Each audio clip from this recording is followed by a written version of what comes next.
प्रधानमंत्री ਅੱਜ ਨਵੀਂ ਦਿੱਲੀ ਵਿੱਚ ਪਾਰਟੀ ਵਰਕਰਾਂ ਦੀ ਬੈਠਕ ਨੂੰ ਕਰਨਗੇ ਸੰਬੋਧਨ। ਸ਼ਾਮ 6 ਵਜੇ ਪਹੁੰਚਣਗੇ ਪਾਰਟੀ ਦਫ਼ਤਰ।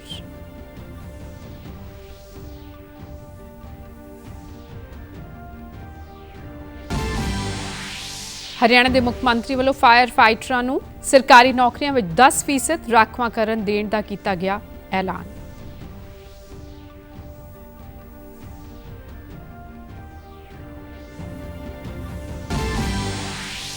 Punjab state power corporation limited ने 16 जुलाई ਨੂੰ एक दिन ਵਿੱਚ रिकॉर्ड तोड़ बिजली मांग ਨੂੰ ਕੀਤਾ पूरा। बिजली मंत्री ने ਦਿੱਤੀ जानकारी।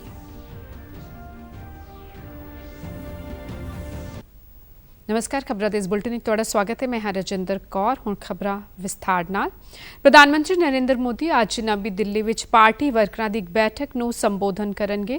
सूत्रों अनुसार प्रधानमंत्री मोदी शाम 6 ਵਜੇ पार्टी के मुख्य दफ्तर ते पहुंचणगे ਅਤੇ पार्टी वर्करां नाल मुलाकात करके उन्हां नूं संबोधन भी करनगे। उन्हां दा पार्टी के पुराने ਅਤੇ लंबे समय तो काम कर रहे वर्करां नाल मुलाकात करन दा भी प्रोग्राम है, जिन्हां विच क्लर्क, चपरासी ਅਤੇ होर अजे वर्कर शामिल ने। प्रधानमंत्री वालों इस महीने के अंत में भारतीय जनता पार्टी की हुकूमत वाले सूबिया के मुख्य मंत्रियों नाल बैठक करने की भी संभावना है।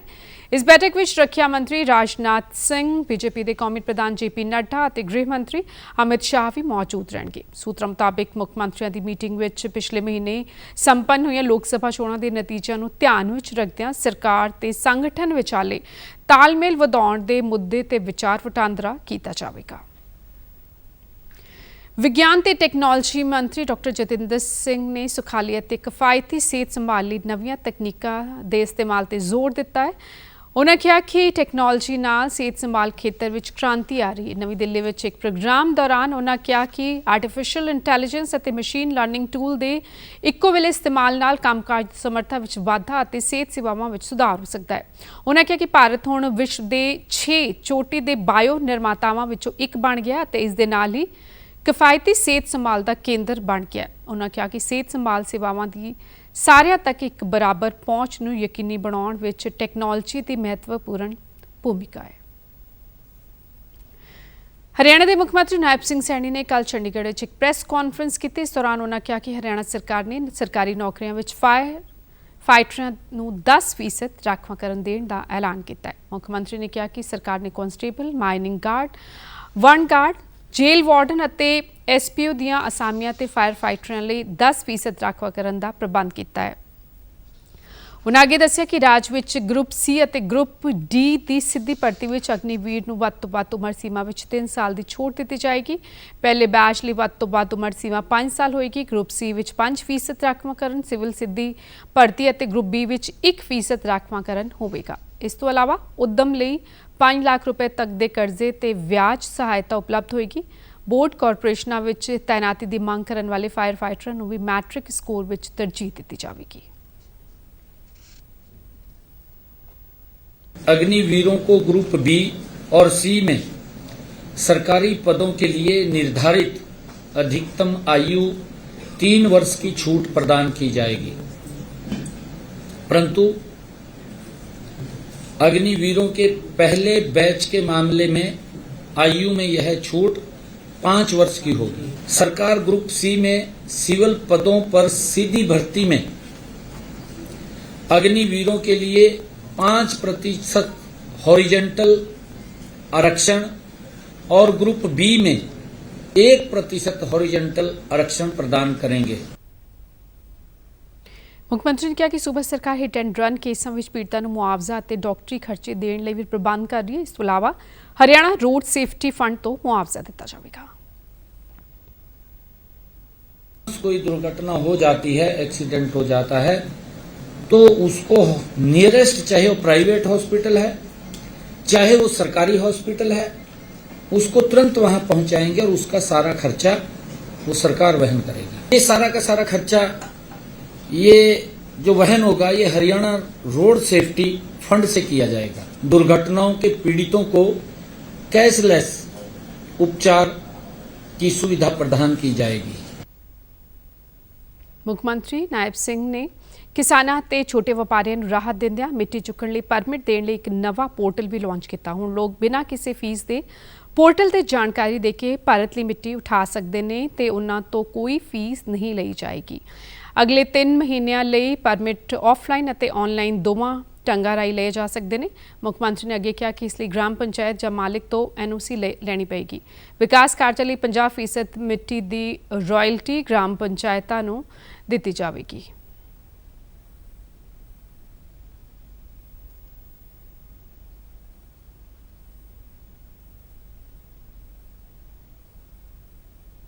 किसान, छोटे व्यापारी, गांव में रेड़ा बुग्गी वाले किसान को भी राहत मिलेगी तथा अपने घर बैठे ही वो चाहे मोबाइल के ऊपर है, चाहे वो CSC सेंटर में जाकर के वहीं पर अपना कौन से खेत से उसने मिट्टी को लेवल करना है या उठा करके घर लेकर के आनी है, कुछ उसको करना नहीं, कोई फीस नहीं लगेगी, कोई कुछ नहीं लगेगा उसका, और वो अलाउ होगा। हरियाणा के मुख्यमंत्री नायब सिंह सैनी ने कल हरियाणा लोक सेवा कमीशन 2023 की प्रीख्या में चंगे अंक प्राप्त करने वाले 113 उम्मीदवारों लिए चंडीगढ़ में करवाए गए एक सन्मान समारोह में मुख्य मेहमान वजों शिरकत की। इस मौके उन्होंने उम्मीदवारों को बधाई देंदिया कहा कि पिछले 10 सालों में असी सूबे में वधिया प्रशासन देखा है ਅਤੇ जिथे आम परिवारों के बच्चे भी बिना किसी खर्ची या पर्ची के अवसर पढ़ रहे हैं। उन्होंने कहा कि चंगे प्रशासन का अर्थ है लोगों के जीवन पद्धर ते लागू करना साड़ी जिम्मेवारी है। उन्होंने उम्मीदवारों को जमीनी पद्धर ते जनता की संतुष्टि लिए अपनियां सेवावां समर्पित करने का मंत्र भी दिता। ठीक अंतिम व्यक्ति तक जाए,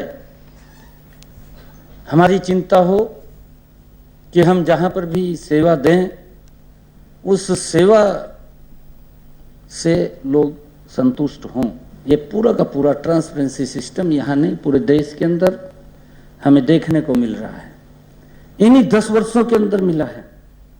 जो गुड गवर्नेंस की हम बात करते हैं, गुड गवर्नेंस की बात ही यही है कि लोगों को जीवन को सरल किया जाए।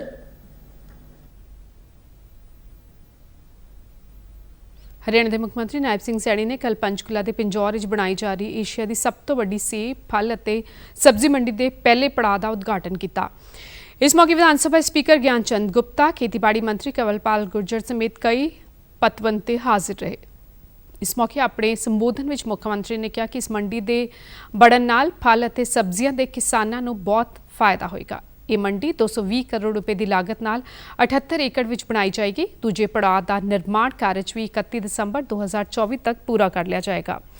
उन्होंने दस्सिया कि मार्केट विच 70 दुकानां ते प्लॉट पारदर्शी ढंग नाल ई नीलामी राही अलॉट किए गए हैं। हरियाणा सरकार ने मंडियां के सुधार लिए 2322 करोड़ रुपए की रकम खर्च की है। इस दौरान मुख्यमंत्री ने इस मंडी की मार्केट फीस 1% तो घटा के 0.5% करने का भी ऐलान किया। उन्होंने यह भी ऐलान किया कि मुख्यमंत्री किसान और खेती मजदूर जीवन सुरक्षा योजना 2013 तहत बिनेकार की उम्र 10 तो वधा के 75 साल की जाएगी। बाजार के सारे प्लॉट होल्डर तो मिश्रित ब्याज की वसूली नहीं की जाएगी।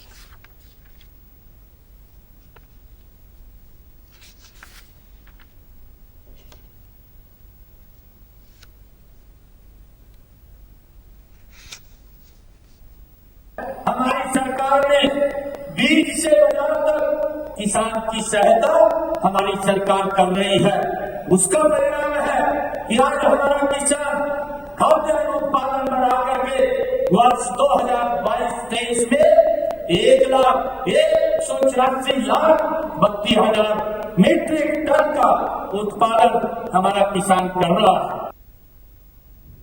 इस मौके खेतीबाड़ी मंत्री कंवरपाल गुर्जर और विधानसभा के स्पीकर ज्ञानचंद गुप्ता ने कहा कि अति आधुनिक मंडी बढ़न जा रही जिथे सेब न स्टोर किया जाएगा। उन्होंने कहा कि ये मंडी किसानों लिए एक वरदान साबित होगी।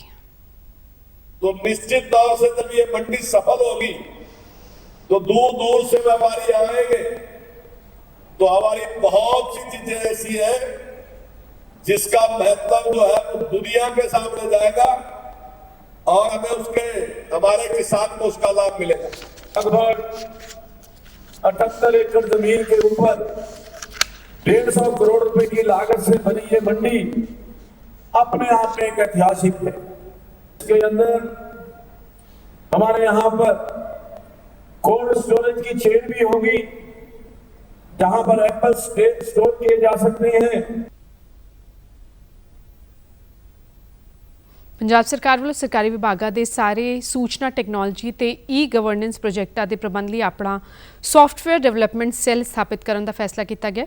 ਪ੍ਰਸ਼ਾਸਨਿਕ ਸੁਧਾਰ ਬਾਰੇ ਮੰਤਰੀ ਅਮਨ ਅਰੋੜਾ ਦੀ ਅਗਵਾਈ ਹੇਠ ਪੰਜਾਬ ਸਟੇਟ ਈ-ਗਵਰਨੈਂਸ ਸੁਸਾਇਟੀ ਦੇ ਬੋਰਡ ਆਫ ਗਵਰਨੈਂਸ ਦੀ ਹੋਈ ਮੀਟਿੰਗ ਦੌਰਾਨ ਇਹ ਫੈਸਲਾ ਲਿਆ ਗਿਆ।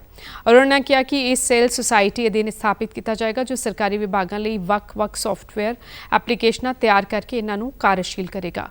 ਉਹਨਾਂ ਦੱਸਿਆ ਕਿ ਇਸ ਵਿੱਚ ਆਨਲਾਈਨ ਸੇਵਾਵਾਂ ਲਈ ਸਿਟੀਜ਼ਨ ਪੋਰਟਲ ਤੋਂ ਲੈ ਕੇ ਅੰਦਰੂਨੀ ਸਰਕਾਰੀ ਕੰਮਕਾਜ ਪ੍ਰਬੰਧਨ ਪ੍ਰਣਾਲੀਆਂ ਵੀ ਸ਼ਾਮਿਲ ਨੇ। ਉਹਨਾਂ ਦੱਸਿਆ ਕਿ ਸੁਸਾਇਟੀਆਂ ਅੰਕੜਿਆਂ ਦੀ ਮਲਕੀਅਤ ਤੇ ਸੁਰੱਖਿਆ ਦੇ ਨਾਲ ਪ੍ਰੋਜੈਕਟ ਦੀ योजनाबंदी संचालन ते निगरानी नूं भी यकीनी बनाएगी। पंजाब दे बिजली ਅਤੇ लोक निर्माण मंत्री हरभजन सिंह इटियो ने चंडीगढ़ तो जारी एक बयान विच दस्सिया कि Punjab state power corporation limited ने 16 जुलाई ਨੂੰ ਇੱਕ ਦਿਨ ਵਿੱਚ 36,260 ਲੱਖ यूनिट ਦੀ ਰਿਕਾਰਡ ਉੱਚ ਬਿਜਲੀ ਮੰਗ ਨੂੰ ਸਫਲਤਾ ਨਾਲ ਪੂਰਾ ਕੀਤਾ ਹੈ। उन्हें कहा कि मॉनसून के मौसम के बावजूद नमी वालियां स्थितियां ਅਤੇ ਘੱਟ ਮੀਂਹ ਕਾਰਨ सूबे ਵਿੱਚ बिजली की ਮੰਗ ਵਿੱਚ भारी वाधा होया है। ਇਹ ਵਾਧਾ ਘਰੇਲੂ ਖਪਤ, ਝੋਨੇ ਦੀ ਫਸਲ ਦੀ ਸਿੰਚਾਈ ਤੇ ਸਨਅਤੀ ਵਰਤੋਂ ਵਿੱਚ ਦੇਖਣ ਨੂੰ ਮਿਲਿਆ। ਬਿਜਲੀ ਮੰਤਰੀ ਨੇ ਦੱਸਿਆ ਕਿ ਇਸ ਸਾਲ 23 ਜੂਨ ਨੂੰ PCPCL ਨੇ ਇੱਕ ਦਿਨ ਵਿੱਚ 35,623 ਲੱਖ यूनिट ਬਿਜਲੀ ਸਪਲਾਈ ਕੀਤੀ ਸੀ, ਜਿਹੜਾ ਕਿ ਉਸ ਸਮੇਂ ਦਾ ਰਿਕਾਰਡ ਸੀ। ਖੇਤੀਬਾੜੀ ਅਤੇ ਕਿਸਾਨ ਭਲਾਈ ਵਿਭਾਗ ਵੱਲੋਂ ਮੋਗਾ ਦੇ ਬੱਧਣੀ ਕਲਾਂ ਵਿਖੇ ਜ਼ਿਲ੍ਹਾ ਪੱਧਰੀ ਕਿਸਾਨ ਸਿਖਲਾਈ ਕੈਂਪ ਲਗਾਇਆ ਗਿਆ। ਕੈਂਪ ਦਾ ਉਦਘਾਟਨ ਵਧੀਕ ਡਿਪਟੀ ਕਮਿਸ਼ਨਰ ਹਰਕੀਰਤ ਕੌਰ ਚਾਨੇ ਨੇ ਕੀਤਾ। ਕੈਂਪ ਦੌਰਾਨ ਵੱਖ-ਵੱਖ ਬੁਲਾਰਿਆਂ ਅਤੇ ਖੇਤੀ ਮਾਹਿਰਾਂ ਨੇ ਕਿਸਾਨਾਂ ਨੂੰ ਰਵਾਇਤੀ ਫਸਲੀ ਚੱਕਰ ਵਿੱਚੋਂ ਨਿਕਲ ਕੇ ਜੈਵਿਕ ਖੇਤੀ ਵੱਲ ਪਰਤਣ ਦਾ ਸੱਦਾ ਦਿੱਤਾ। ਇਸ ਮੰਤਵ ਲਈ ਕੇਂਦਰ ਸਰਕਾਰ ਵੱਲੋਂ ਅਭਿਲਾਸ਼ੀ ਬਲਾਕਾਂ ਲਈ 125 ਕਰੋੜ ਦੀ ਲਾਗਤ ਨਾਲ ਸਥਾਪਿਤ ਕੀਤੀਆਂ ਗਈਆਂ ਭੌਂ ਪਰਖ ਲੈਬੋਰਟਰੀਆਂ ਵਿੱਚ ਆਪੋ ਆਪਣੇ ਖੇਤਰਾਂ ਦੀ ਮਿੱਟੀ ਦੀ ਪਰਖ ਕਰਾਉਣ ਦੀ ਅਪੀਲ ਕੀਤੀ ਗਈ। ਨੌਜਵਾਨਾਂ ਨੂੰ ਵੀ ਵਿਦੇਸ਼ ਜਾਣ ਦੀ ਭੇਡ ਚਾਲ ਨੂੰ ਛੱਡ ਕੇ ਆਧੁਨਿਕ ਤਕਨੀਕ ਅਪਣਾਉਂਦਿਆਂ ਖੇਤੀਬਾੜੀ ਵੱਲ ਪਰਤਣ ਦੀ ਸਲਾਹ ਦਿੱਤੀ ਗਈ। ਇਸ ਮੌਕੇ ਅਭਿਲਾਸ਼ੀ ਬਲਾਕ ਨਿਹਾਲ ਸਿੰਘ ਵਾਲਾ ਲਈ ਇੱਕ ਏਕੀਕ੍ਰਿਤ ਸੰਚਾਰ ਅਤੇ ਆਊਟਰੀਚ ਪ੍ਰੋਗਰਾਮ ਤਹਿਤ ਕੇਂਦਰੀ ਸੰਚਾਰ ਬਿਊਰੋ ਜਲੰਧਰ ਦੇ ਫੀਲਡ ਪਬਲਿਸਿਟੀ ਆਫੀਸਰ ਰਾਜੇਸ਼ ਬਾਲੀ ਨੇ ਸੰਬੋਧਨ ਕਰਦਿਆਂ ਕੇਂਦਰ ਸਰਕਾਰ ਦੀਆਂ ਲੋਕ ਭਲਾਈ ਸਕੀਮਾਂ ਤੇ ਕਿਸਾਨ ਪੱਖੀ ਯੋਜਨਾਵਾਂ ਬਾਰੇ ਕਿਸਾਨਾਂ ਨੂੰ ਜਾਗਰੂਕ ਕੀਤਾ। ਉਹਨਾਂ ਇਕੱਠ ਨੂੰ ਸੰਬੋਧਨ ਕਰਦਿਆਂ ਦੱਸਿਆ ਕਿ ਪੂਰੇ ਭਾਰਤ ਵਿੱਚ ਅਭਿਲਾਸ਼ੀ ਬਲਾਕਾਂ ਵਜੋਂ ਚੁਣੇ ਗਏ 500 ਬਲਾਕਾਂ ਵਿੱਚੋਂ ਪੰਜਾਬ ਵਿੱਚ ਮੋਗਾ, ਅੰਮ੍ਰਿਤਸਰ, ਫਿਰੋਜ਼ਪੁਰ, ਗੁਰਦਾਸਪੁਰ, ਜਲੰਧਰ, ਸੰਗਰੂਰ ਅਤੇ ਕਪੂਰਥਲਾ ਸਮੇਤ 7 ਜ਼ਿਲ੍ਹਿਆਂ ਵਿੱਚ ਅਜੇ 10 ਬਲਾਕ ਨੇ। तो सानू भी इत्थे आके पता लगा भी इत्थे बहुत नवीं जिहड़ी मशीनरी आ, क्योंकि हर मशीनरी दी जिहड़ी इंडस्ट्री आ वो भी आउंदी आपदे प्रोडक्ट लैके, और जिन्नियां भी इत्थे जिवें बिमारियां ਜਿਉਂ-ਜਿਉਂ ਅਸੀਂ ਚੱਲਦੇ ਹਾਂ ਖਾਦ ਯੁੱਗ ਸਪਰੇਹਾਂ ਦਾ ਯੁੱਗ ਆ ਤੇ ਇਹਦੇ ਚ ਨਾਲ ਹੀ ਉਹਦੇ ਸਮੱਸਿਆ ਬਹੁਤ ਆ ਰਹੀਆਂ। ਸੋ ਸਾਨੂੰ ਜਿਹੜੇ ਖੇਤੀ ਵਿਗਿਆਨੀ ਆ ਉਹਨਾਂ ਨੇ ਜਿਹੜੀਆਂ ਸਮੱਸਿਆ ਆ ਰਹੀਆਂ ਉਹਨਾਂ ਬਾਰੇ ਜਾਣਕਾਰੀ ਦਿੱਤੀ ਸਾਨੂੰ। ਸੈਂਟਰ ਸਰਕਾਰ ਵੱਲੋਂ ਇਹਨਾਂ ਡਰੋਨਸ ਦੇ ਉੱਪਰ ਸਬਸਿਡੀ ਸਕੀਮ ਵੀ ਕੱਢੀ ਗਈ ਆ ਜੋ ਕਿ ਛੇਤੀ ਹੀ ਆਪਣੇ ਪੰਜਾਬ ਵਿੱਚ ਹੀ ਲਾਗੂ ਹੋਣ ਵਾਲੀ ਆ। ਜੇ ਆਪਾਂ ਇਹਨੂੰ ਗਰੁੱਪ ਵਿੱਚ ਜਾਂ ਕਿ FPO ਜਾਂ ਸੁਸਾਇਟੀ ਵਿੱਚ ਅਪਲਾਈ ਕਰਦੇ ਆ ਤਾਂ 80% ਸਬਸਿਡੀ ਅਵੇਲੇਬਲ ਆ। ਅਦਰਵਾਈਜ਼ ਇਹਦੇ ਉੱਤੇ 50% ਸਬਸਿਡੀ ਜੇ ਇੰਡੀਵਿਜੂਅਲੀ ਇਹਨੂੰ ਅਪਲਾਈ ਕਰਦੇ ਆ। 15 ਜੁਲਾਈ ਤੱਕ ਅੰਦਾਜ਼ੇ ਤੋਂ 2% ਤੋਂ ਘੱਟ ਬਾਰਿਸ਼ ਦੇ ਬਾਵਜੂਦ ਸਾਵਣੀ ਦੀ ਫਸਲਾਂ ਦੇ ਕੁੱਲ ਬਿਜਾਈ ਹੇਠਲੇ ਰਕਬੇ ਵਿੱਚ ਪਿਛਲੇ ਸਾਲ ਦੇ ਮੁਕਾਬਲੇ 10.3% ਦਾ ਸੁਧਾਰ ਦਰਜ ਕੀਤਾ ਗਿਆ। बैंक ऑफ बड़ौदा की एक रिसर्च रिपोर्ट में कहा गया कि इस साल हुण तक कुल मिला के 287.7 मिलीमीटर बारिश हुई है, जबकि पिछले साल 293.5 मिलीमीटर बारिश हुई सी।